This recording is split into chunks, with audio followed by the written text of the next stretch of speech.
Hey,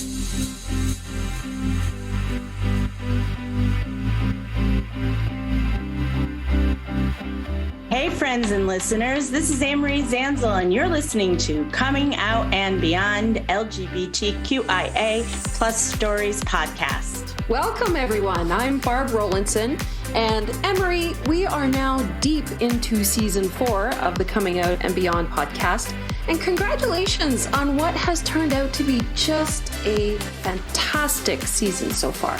And no thanks to you, Barb Rowlandson, my brand new producer, who is kicking ass in this podcast. So I want to thank Barb and all of our guests and listeners who make this podcast so special. If you're new to this podcast, let me fill you in a bit on what we do here at Coming Out and Beyond. This is a podcast devoted to sharing stories of real people, primarily women, trans, and non-binary folks who have made the brave step of coming out maybe early in life or maybe later in life. And later in life, it's a subjective term. I mean, we have guests on the podcast that are in their 30s, 40s, 50s, 60s, and beyond. And they're from all walks of life, and they've discovered in their life's journey that they aren't quite as straight as they originally thought they were. And the lovely Anne-Marie here, our podcast founder and host, brings her signature compassion, wisdom, and insight as she interviews guests, creating a safe space for them to share their stories. And Barb, our podcast producer and occasional co-host and guest, and maybe in the future a host, joins us regularly for the first time in season 4, adding fun, dimension, and a different perspective to topics surrounding the coming out later in life process. So if you're someone who is later in life and early in the coming out process, here is where you are going to find inspiration and some great advice and a glimpse into the joy of what it means to come into your authentic sexuality. So relax, kick your shoes off, grab a cup of coffee or tea, or maybe your favorite libation, put your headphones on, and join us for the next half hour or so to listen to another great, true story about coming out later in life and what lies beyond. Hi, this is Anne-Marie Zanzal, and welcome to another edition of Coming Out and Beyond LGBTQIA Stories. I am so excited to welcome today Lynda and Lisa from the Lesbian Couples Institute. They work with lesbian couples who are learning how to navigate relationships and how to stay together, how to strengthen their relationships. And I would love to hear your story today. So we're going to do something a little different. Instead of doing tell me your story, how about you tell me your story collectively, Lynda and Lisa? That'd be wonderful. Well, thank you for having us. We're both slightly nervous and super excited to be here. Yeah. It's really great as therapists to be asked to tell our story, because that doesn't happen very often. No, it's not. That's So right. I would love to hear your story. Okay. Yeah. So it goes way, way back. We actually met because we're both therapists and we worked in the same group practice, and we met in 1997, Mm-hmm. 96 or 97. And our offices for much of that time were right next door to each other. And so we became really good work friends. And Lynda was my confidant as I hashed out all the struggles in my heterosexual marriage. At the time. Yeah, and I actually at that time was in a relationship with a lesbian, so I'm a lifelonger. I realized that I was lesbian when I was in college at Baylor University, nonetheless. So Oh my gosh, bless you, my child. really had to go well, I felt like I had to go underground. At the time, kids were getting kicked out of the university if they were caught in bed with a person of the same sex. So I was in a relationship when we first met, when we were colleagues. Lisa, you were married to. I was, and I did a traditional for heterosexual women, marrying right after college, during college, having some children. That marriage actually ended, and I was in a second marriage To a man. Really struggling with that. I had been aware of attraction to women, but really from afar. And, I would fall in love with my child's babysitter or something. She wouldn't know. She would be there too. So you had a lot of unrequited catalysts then. Yes. Yeah. And really, I was very distant from that. And I think I must have been raised that it was all about men. Not a surprise. And so it took me a while to drop some of that and begin to open my mind after those relationships were not working for me. I always wanted them to act like women, and they would not. And My then, ex, go ahead, I'm sorry. no, I was going to fast forward, but say what you're going to say about your ex. My ex-husband always said to me, Anne-Marie, if you want that, you need to be with a woman. Okay, That's Yeah, foreshadowing. And I'm not talking anything but beyond like emotional communication and stuff like Right. And that, the closeness you can have. So Lisa, I'm going to pick your brain up just a little bit. So, because you're both you and I are, we both came out later in life after being married to men. Lynda and my wife, Tanda, are, both lifelong lesbians, figured it out in college and began to live their lives that way. So what was like the turning point for you? Like, what did something happen that made you say, I can't live this straight life anymore? Well, what happened was I fell in love with my best friend, who was Lynda. Mm-hmm. And this happened after my second divorce. Mm-hmm. I had complained about him for many years to her, and she listened and supported me. But then when I was single, our relationship began to feel very emotionally close, and I began to feel jealous of her relationships with other people. Mm-hmm. And then it dawned on me that I wanted something very different in my relationship with her than I had had with other best friends. And so this was fast forward to 2005 when this was happening. She had been single for about a year, and and so we got even closer. Right. And so it was falling in love with Lynda, and then really learning over time what that means to be in a relationship, a lesbian relationship. Lynda, what was it like for you? Because, there's that old trope that, she's been in straight relationships. Like, should I go out? Like, you know what I'm talking about. Like, people are just like, a lot of times people coming out later in life are experimenting, though I think that narrative is changing these days. But certainly back in 2005, that narrative very much existed. So how did you feel about all this when you're starting to realize that you guys are developing more than a friendship? I think some anxiety. I mean, I was also falling in love too. Yeah. So all those chemicals are on board, which were just very magnetic. I was in therapy with a therapist that kept saying to me, remember, the chances are this isn't going to work out. And I would hear that week after week. And so I had a lot of doubt at first, but as our relationship grew over probably that first, 18 months, that my anxiety started to diminish.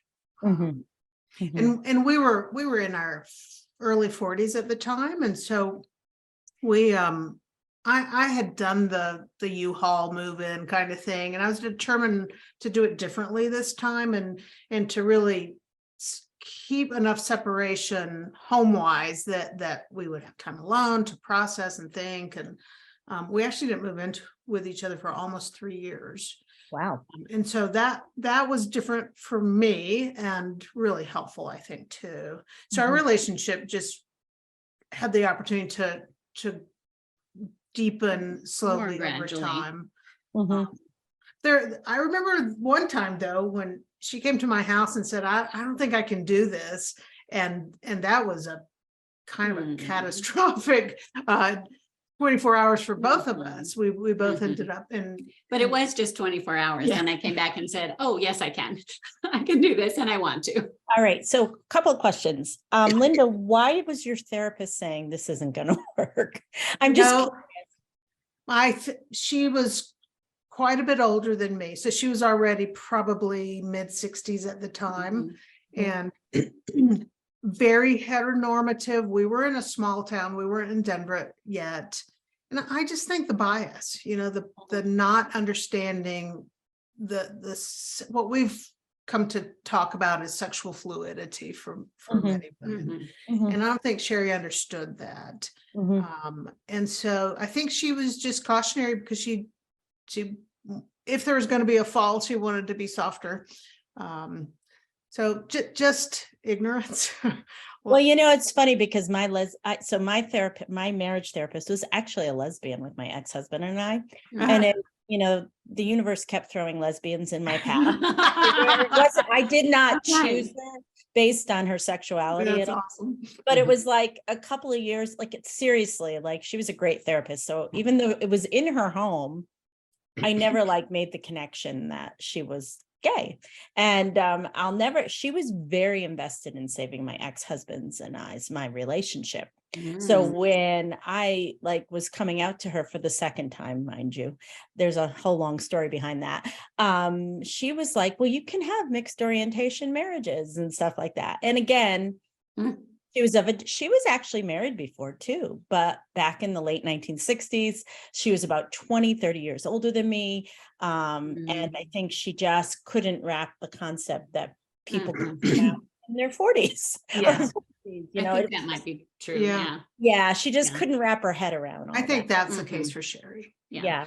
And she was Sherry, her therapist, was wonderful as well. We both. Yeah. I mean, my therapist she was outstanding, but she missed that. And in a number of years, she stopped saying that. And we would chuckle about it. And she understood that we developed a really secure relationship. Lisa and I did. And so she finally realized that, this isn't just a phase for Lisa. Right. Yeah. And pretty early on. The other thing that kept us going slow, I think, was that I had two daughters. I have two daughters.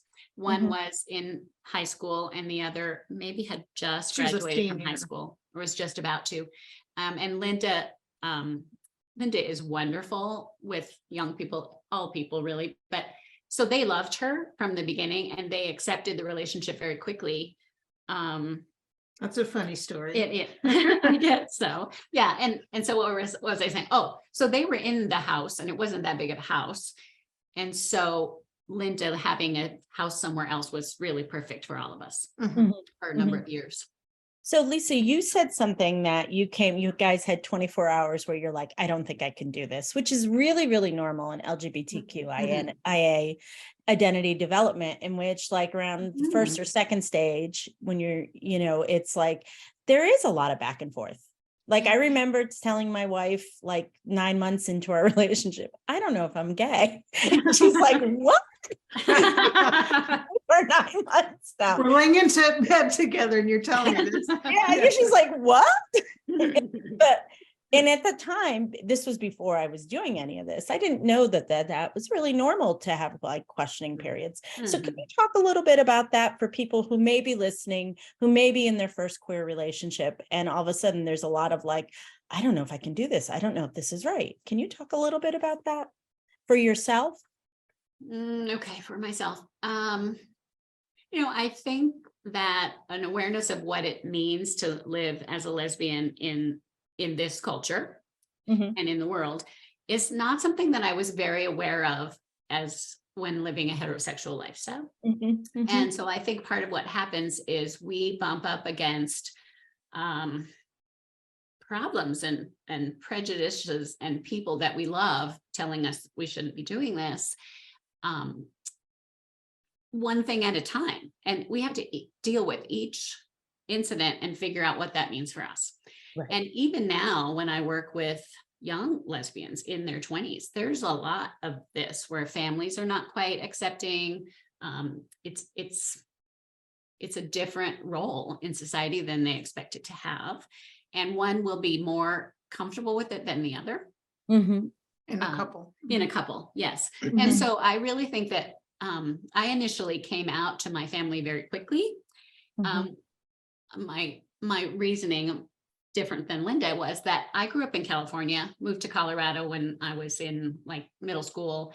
And so there was a sense of progressiveness in the family. And we had other extended family members who were gay.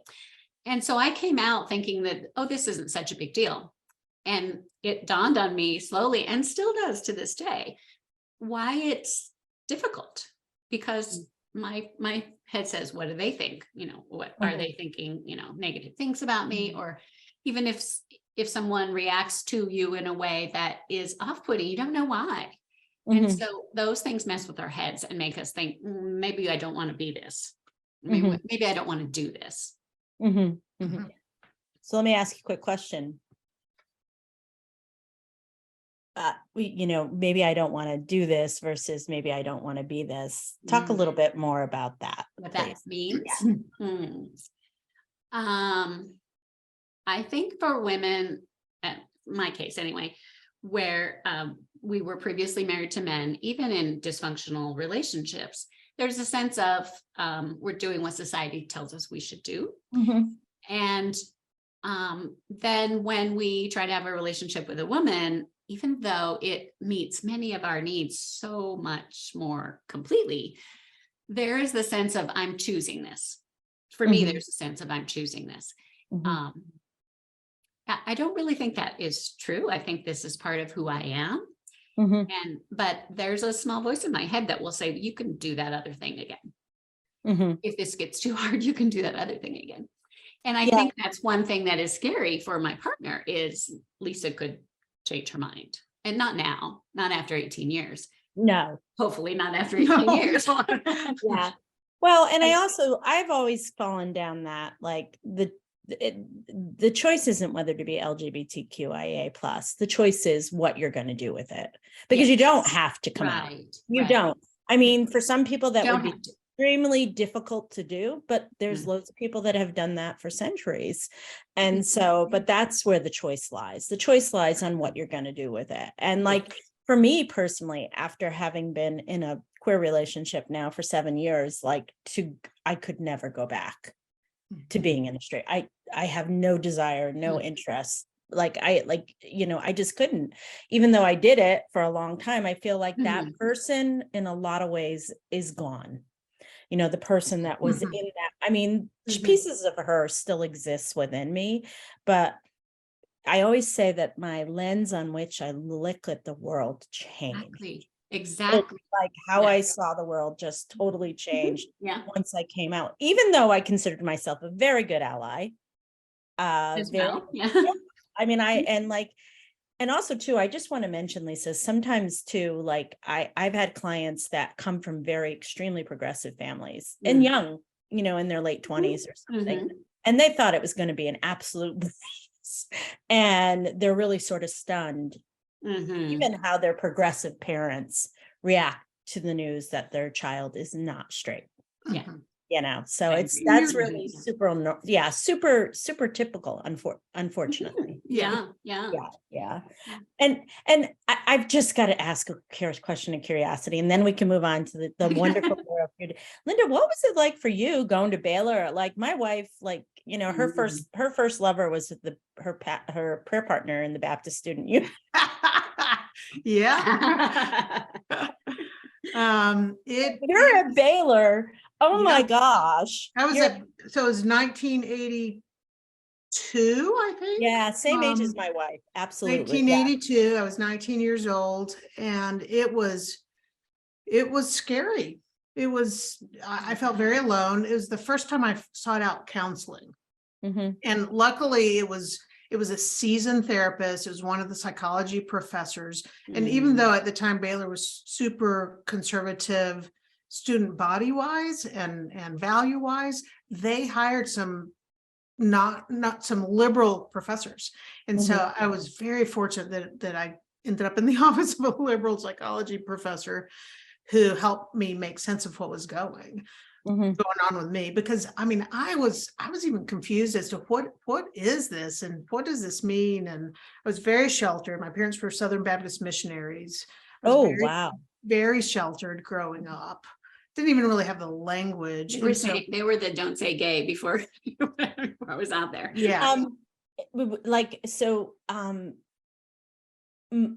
My wife has described it as like she didn't even she was Southern Baptist too. She didn't even think that her girlfriend was Ruth, that Ruth and her could have a relationship.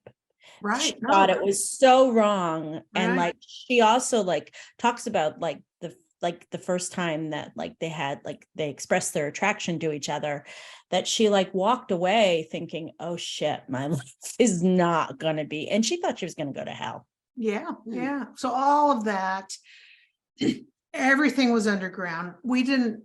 So I was in a relationship with Anna for 3.5 years. The rest of college and 1 year after that, long distance, really had the belief that when we would separate our ways and end up falling in love with men, and of course that didn't happen.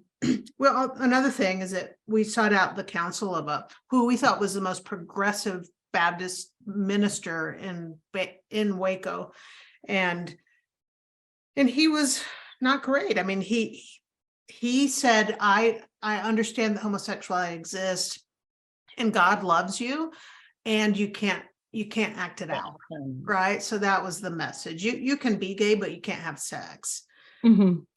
Right. So it was difficult for me in my coming out process with my family and all that. It's really different than Lisa's. I was, when we were first together and she was like, oh, I told the girls, oh, on this vacation, I told my mom, everyone knows. I'm like, that happened within a few months, and it took me years and years to come out to my family. Well, I can imagine. Yeah. So yeah. Baylor was a challenge. Well, I think it's really wonderful that both of you have these perspectives as, lesbians running a Lesbian Couples Institute, coming from a very, a lot of gays come from very traditional, religious. I mean, like, unfortunately, I will never be out of business. Just because of, like 80% of all women who come out later in life typically come from conservative religious backgrounds. Ooh. And so, I will never be out of business, unfortunately. Yeah.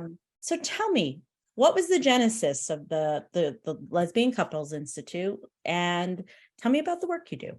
Yeah, thanks for asking. And by the way, your listeners can find out more at lesbian-couples-institute.com. At the time we were living in Pueblo, Colorado, which is a smaller town. Our daughters were in the Denver area. I happened to be in a master mentorship group of other therapists. I was just starting, and we had toyed with the idea of moving to Denver, get into a bigger city, be near the kids. And I went to the first weekend of this mentorship program, and was talking to other therapists, and we were sharing, and I came out very forwardly to that group. And anyway, during that weekend, I just kind of got this download that it's time to do something for my community, to create initially counseling and eventually coaching service for lesbians. And I'm a couples therapist, so primarily for couples, but not exclusively. Lisa does some individual therapy and coaching, and some couples coaching too. And so I just got the download that weekend and came home and said, I think I want to do this, and we've talked forever about moving. Let's do it. And that was end of January of 2018, and we moved in August of 2018. So in a very few months, so great. We told our group practice in Pueblo. We sold our home. We found an office and a home to rent here in Denver. Everything fell into place so beautifully. Yeah. And it was just so exciting. Yeah. And we kept getting confirmation from the universe that this is the right. Yeah, it sounds like when things fall in place easily, Yeah, absolutely. And our youngest daughter came the day that we moved. She came and she had a housewarming present, and it was a wine bottle holder. And I reached in to pull out the wine bottle and pulled out a baby bottle. Oh, she had just found out that she was pregnant, and that was one of the things that we really wanted to be near them, nearby grandmas. Mm-hmm. And that child is going to be 4 next month. Yeah, Bethy's going to be 4 next month. And anyway, that too was like, okay, this is more confirmation. Mm-hmm. We're in the right place, right time. Yeah. So tell me, what are problems that lesbian couples have? Yeah, well, there's a myriad of issues. A lot of times the first thing that I hear is we have communication problems. Okay. Or there's been this distancing in our relationship. We're disconnected. Sometimes there are issues around, like Lisa said, there's a discrepancy in how out In coming out, each for person sure. is. And so that can be something to work through. Mhm. Often there's a sexual desire discrepancy. And so, after that first honeymoon phase of a relationship where we tend to be more sexual and to, hormonally, that's happening. And then as time passes, that one person's libido drops and the other one is like, hey, I'm not ready to. I'm not ready to let that drop. Yeah, so that's often something we deal with. What else? Past trauma and how to Yeah, how I to was gonna manage say. that individually and as a couple. I think there's a true for heterosexual people as well, but within relationships, we often get triggered on our past issues and struggles.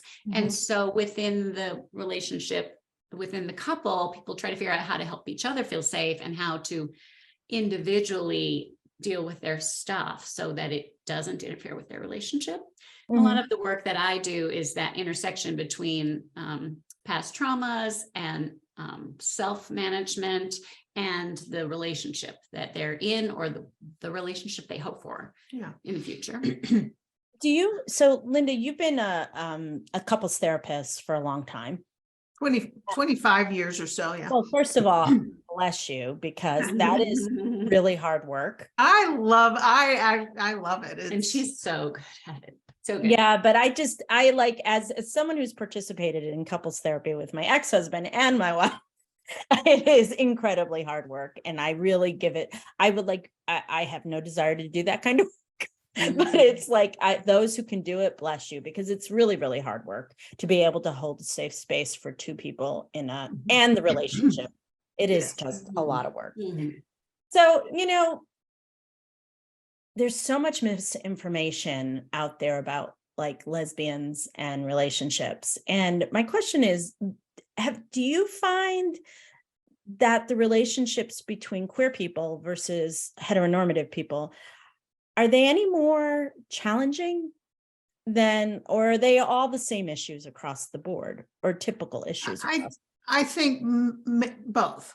Right? Okay. So a lot of them are typical issues that we find in every type of relationship. And so a relationship is a relationship at one level. Right. And I think for queer couples that there are some unique issues because they're same sex or queer. So what are some of those issues? So like one of the ones for lesbian couples where with is a tendency toward what's been labeled as merging, that we fall in love very quickly and we become the us, we're a we so fast. And this is where we focus on our similarities more than our differences.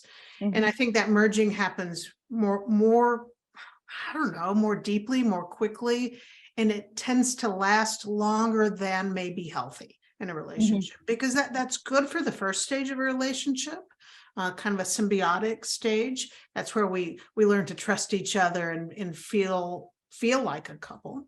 But it's important to grow into the next stage of development, which is, this is jargony, but it's been termed differentiation, right? So this is the stage where we're not so merged. We have a secure base together. We're secure as a couple. And from that security, then we get to really develop our unique individual selves separately. So we have that combination of closeness and independence, security and freedom. So when the couple gets when you're going from symbiotic to differentiation, is there resistance? Oh yeah, it's a scary time. It is. It's internally threatening because your person is moving away from you a little bit.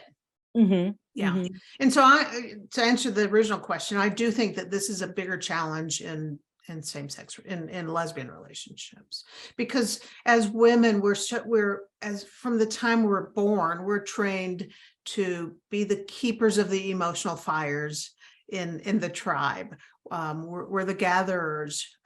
We read each other emotionally. We want to please. We don't want to hurt each other's feelings, and all of that makes it more scarier, I think, to speak up, to say, I disagree with you. I want something different. I don't see eye to eye on this with you. Let's talk about our differences. And it's scary. But, and there's the fear often, and I struggle with this. There's the fear of, if I upset you, then this is going to all fall apart, right? The abandonment fear that so many of us have. But is that more due to your own personal trauma, or the sense that you are or because you're in a lesbian relationship? The fear of abandonment is probably more related to trauma. Yeah, personal trauma. Yeah. Yeah. And I think that factoring in also, there's a different social pressure on queer relationships than what heterosexual relationships afford. And so those things can be arrows that cause some pain in the relationship.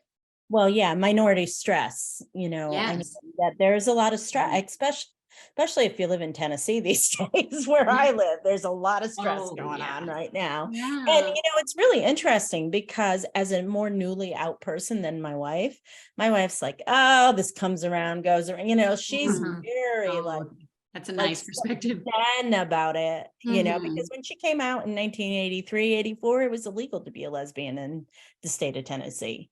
You know, so she's like, oh, it just goes backwards in form. And I'm like panicking because I have come very recently from straight heteronormative privilege, and I am not used to seeing my rights disintegrate really easily. While somebody like her, maybe Lynda, you know, you guys, you've seen this pendulum go back and forth, back and forth, back and forth. So you're sort of more used to it, you know? Yeah. I would agree. I feel more scared about what's happening politically than Lynda does. Yeah.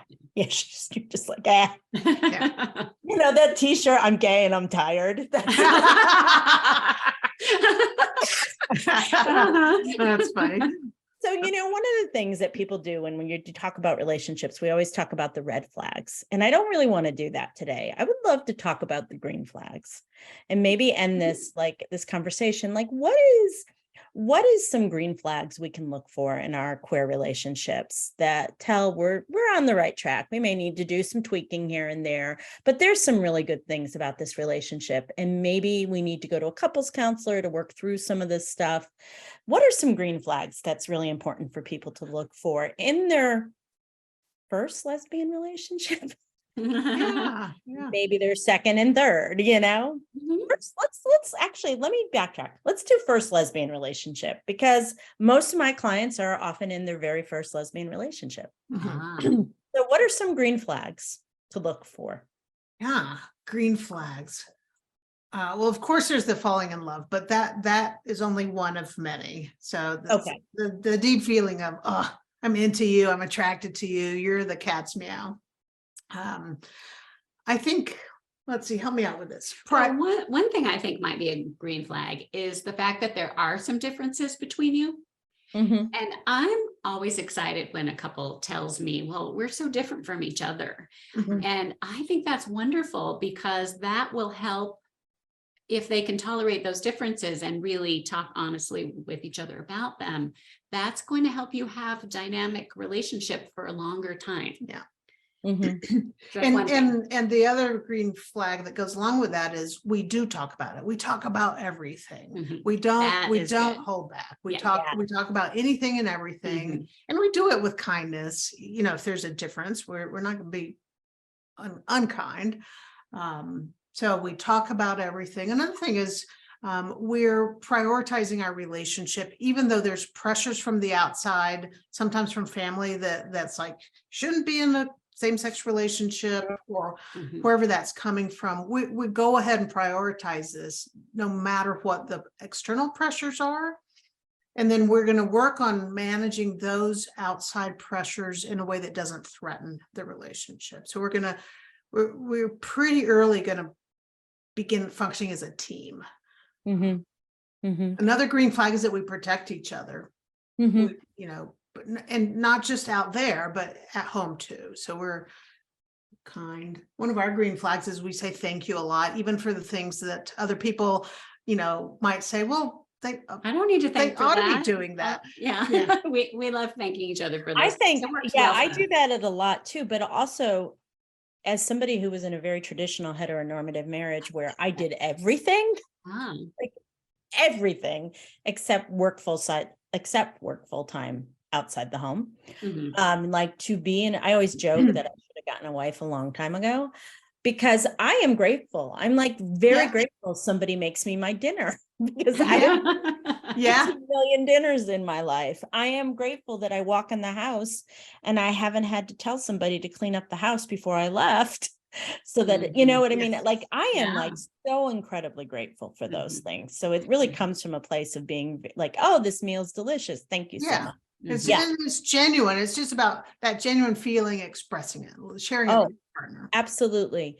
So when somebody, so it's really interesting too, because I do meet women that like their first lesbian, they're not in love and they know they're not. And so, you know, and often very quickly that relationship ends or moves on or something like that. But if you're somebody who's been dating a really long time, have had 3 or 4 or 5 relationships, people, you know, who are in their late 50s or 60s, because they didn't have the benefit of marriage, have often had a lot of relationships just because you could leave easier than us old married folks. And there was even, and for lesbians, I'm afraid there probably was that expectation from society that it won't last. It won't work. So then we're affected by social pressure. We self-fulfill, right? Yeah. So like, so for someone who's more seasoned, is there anything else you would add for this?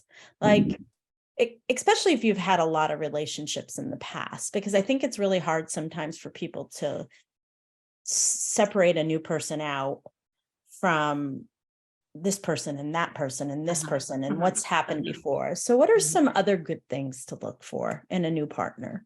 I think one thing is, are you comfortable telling this person anything? It being vulnerable, right? So being vulnerable. We're able to go into vulnerable space, talk about things that we don't normally talk about with other people, and about our feelings within the relationship. Not just, okay, I'm going to tell you the dark secrets from my past, but also really process vulnerably what's happening here.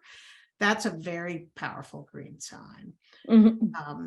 I think also practicing self-care, even in an early part of a relationship. So that helps mitigate that tendency toward merging. So we don't spend every single free minute with each other, because Lisa does some gardening and I go for long walks, or, you know, whatever it is that we do for self-care, that we don't abandon that just to be with, this person. I think that's an important, I think that's important. So people can find you at lesbiancouple.com. That's right. Yes. And there's a free download if they want to,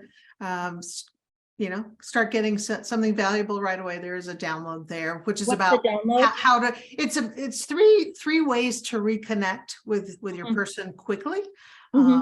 And sometimes we can feel distance when we're been together a long time, or even just a shorter time. And so there's some real practical tips on how to reconnect. That is exciting. So I always ask these questions at the end. And since you guys came out at very different times in our country, do you have a coming out song? We don't, and we love that question. But we're gonna have to find it. One. Yes. So hey, if anybody wants to give suggestions, I would really love that. It's gonna be a song that was I'm hearing things in movies and on TV series, the music that was popular in the 70s and 80s. And those just hit my heart. So it has to be something old. I don't know. What's your coming out song? Oh, I have a bunch of them. I really like This Is Me, which was Oh, from yeah. the I Broadway love that. show Greatest Showman. Yeah. I Yes, like that yes. song.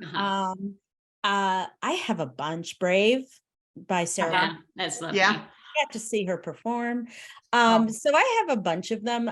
Some of them hit me more like, and then there's the ones like, so when my wife and I were courting each other, like a lot of lesbians, we sent a lot of music back and forth to each other. Mm. And like in the beginning, oh my God, I wouldn't want my kids to listen to some of this.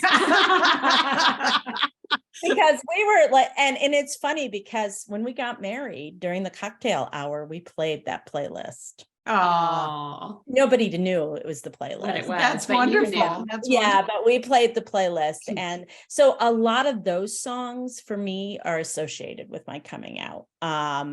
From Rihanna to, Kings of Leon and and stuff like that. So those songs are really associated with, for me, of my coming out. That, Go ahead. I was just gonna say that something I learned from Stan Tatkin. Well, we trained with Stan together.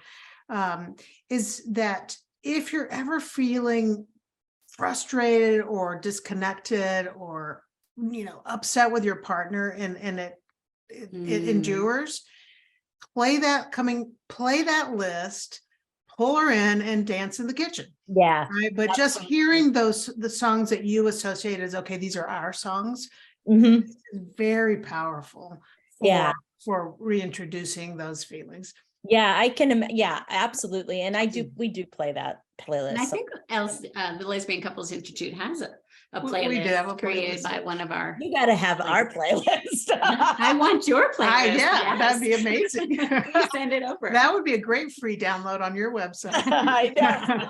Oh, thank you, Lynda. I love Yeah. that. Yeah. That's so great. So do you ever have a book or a movie or magazine or podcast or something where you read something or heard something that really just blew you away and changed your perspective on things? So I really appreciated Glennon Doyle's book, the title, Untamed. yes, Untamed. Untamed. I Yeah. really That was awesome. like that, and I enjoy listening to that podcast. We can do hard things. We can do hard things. So I Mhm. find her work and her stories really, they hit the spot for me. Well, and she's so vulnerable. Yeah, Mhm. She puts herself out there all the time. And yeah. And Yeah. she's like currently just had a recent diagnosis, I think, of bipolar. And so she's being very open about that. Yeah, and she's the so Yeah. so transparent. Yeah. Yeah. I Bless her appreciate heart. That's a struggle. And also there are some wonderful creators throughout the ages that had bipolar disorder. Mhm. Oh, Mhm. And it's treatable. Send her some good vibes. Yeah. Yeah. And how about you, Lisa? Gosh, that is a really hard question for me. You like Elizabeth Gilbert's work. I like Elizabeth Gilbert's work a lot. And of course I like Brene Brown's stuff, really normalizing and encouraging vulnerability. Mhm. In terms of seeing relationships differently, Stan Tatkin's book, Wired for Love, Mhm. has been great. I mean, we trained with him and we are able to use his work in our practices with couples all the time. I Mhm. think that was a pretty succinct shift for me in understanding that security and developing security between you is the base for being able to really go out into the world and live in a bigger way. I Mhm. want to like stretch out my arms and I don't have room on this small screen. So as a launching pad, that's a lovely book. Mhm. There's so many books. I'm a reader. I just love to read it. I'm always telling Lynda this or that from a book I'm reading. Yeah. But right this minute, I can't think of the one. Lisa, I'm curious. I listened to Brene Brown before I came out, and then I listened to her after. Like, Oh. have you done that? Yeah. I wasn't aware of her before. Prior. Yeah, Yeah, so because I don't when know. I listened to her initial TED talk that got all the press about the power of vulnerability, Mhm. it made so much sense to like comparing it to my own coming out journey and wholehearted living and showing up, even despite the shame and the guilt and all that stuff like that. It was like when she talks about it, it sounds like the women that I work with who come out later in life, that it's like this whole, it just go back and listen to it. You'll be I and will. with I'll do that, that. with that framework in mind. And there's another author that I like a lot, Martha Beck. Oh yeah, Martha Beck. The Way of Integrity was That's excellent. that was also a really powerful book, I thought. Mhm. And she's queer and She's queer. She's in a throuple, actually, which she I think, is- she is- which is very interesting. I don't know much. All I know, she's in one. I Yep. don't know much anything else Mhm. besides that. Yeah. And I hope she'll write more and talk more about that. Yeah. Because poly relationships come up fairly often in my practice, and the struggles with them. Yeah, and I have found that, especially with people that are younger, like Yes. more 20s, 30s, Yeah. very much more into polyamorous relationships. I'd love to talk to you about that sometime, because I know a little bit, but I don't know much. And so people ask me questions and I'm like, I'm not your girl. That's fine. So Lisa's your girl. Lisa's your girl. I'll send them your way, Lisa. Okay. Because people are like, how do you navigate this? Can you go to a polyamorous? This is a whole, we can do this some other time. That's another Yeah, time. and it's a challenge, but I think that it's an exciting challenge. Honestly, it's not something that we're doing. We're securely attached to each other, but to just each other. And so I think it's quite a challenge for people that are used to a two-person relationship. Yeah, that's what I was going. That was my question. I think it's really hard to go from a monogamous to a polyamorous relationship. And I like in my work, I see women sometimes, opening their previously monogamous marriage or going to open marriage or going to a polyamorous relationship. And I have often thought of that as part of the grief process in the bargaining. Because for some people, they're trying to like figure out how to keep all the pieces in the air at the same time. I find also too that typically it only lasts about a year or two, and then somebody says, I can't do this anymore. So I think it's, I look at in the framework of grief.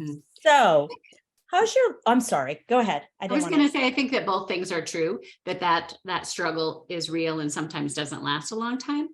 And also I'm hearing from people that some people just feel their orientation is a poly person, a poly relationship person. And that's a different thing.